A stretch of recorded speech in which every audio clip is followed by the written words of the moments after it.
Welcome to DarkLogic TV, where we dive deep into the mind, uncover hidden patterns of human behavior, and expose the logic behind the irrational. Stay curious, and let's begin. Have you ever set a goal, only to abandon it just as things were going well? Or caught yourself procrastinating on something you actually care about? Or maybe you felt uncomfortable when life starts getting too good. That might not be laziness. It might be self-sabotage. Today we are diving into the strange logic of why we sometimes block our own success and what psychology says about it. It often starts with something called the upper limit problem, a concept introduced by psychologist Gay Hendricks. It's the idea that each of us is an internal thermostat for how much success, happiness, or love we believe we deserve. When we exceed that limit, we subconsciously create problems to bring ourselves back down to what feels familiar. You finally get that promotion, and suddenly you pick a fight at home. You're in a great relationship, but you find ways to test or sabotage it. You start feeling truly confident, and then you ghost the world for a week. These aren't random. They are defense mechanisms. Your brain is wired to keep you safe, not necessarily happy. And if joy or success feels unfamiliar, it can trigger the same response as danger. Imposter syndrome plays a role too. When people achieve something they don't fully believe they earned, they fear being exposed as a fraud. So instead of celebrating, they shrink, they hide, they over-prepare, or they freeze up. Another factor, fear of responsibility. Sometimes, succeeding means being seen, being accountable, having more to lose. So we hold back, not because we can't, but because part of us fears what comes next. There's also the weight of identity. If you've always seen yourself as the underdog or the struggler, success might feel like betrayal. It challenges the story you've been telling yourself for years, and that story can be hard to let go of. Let's take a look at a real-life example. A musician finally gets signed to a label. His lifelong dream is in front of him, and what does he do?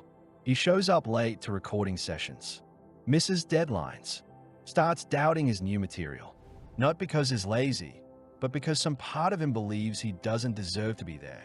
Another story, a writer gets a viral article. Suddenly everyone's watching. Her next piece, she never finishes it. She tells herself she's just busy, but really, she's terrified that lightning won't strike twice. So she protects herself by not showing up at all. And self-sabotage doesn't just happen in creative work. It shows up in health. You start a workout routine, feel great, and then binge for 3 days straight. Or you build momentum with a good sleep schedule, and one night you stay up until 3 a.m., knowing how bad you'll feel. Sometimes we sabotage because we associate success with loss. If I grow, will I leave people behind? If I win, will they resent me?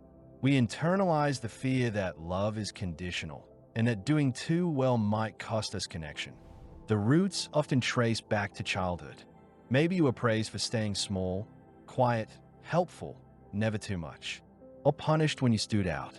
So now, success feels unsafe. Being seen feels dangerous. Even if logically you want more, emotionally, your body resists it.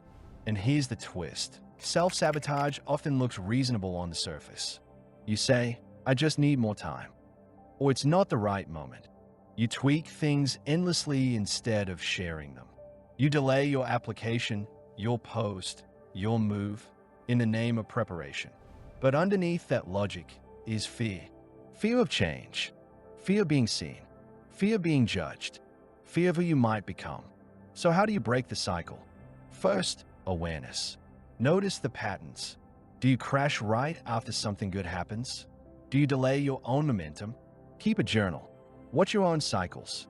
Second, question the voice that says, you're not ready. Where does it come from? Whose voice is it really? Is it protecting you or holding you back? Third, set tiny goals you can't argue with. Don't aim for massive breakthroughs every day. Aim for small wins that build trust with yourself. Finishing a draft. Sending the email. Speaking up once. Keep it simple. Keep it winnable. Fourth, stop waiting to feel confident. Confidence is a side effect of action, not the starting point. If you want to feel ready, start moving. Fifth, surround yourself with people who see your potential, not just your past. If everyone around you benefits from your smallness, it's time to find new rooms.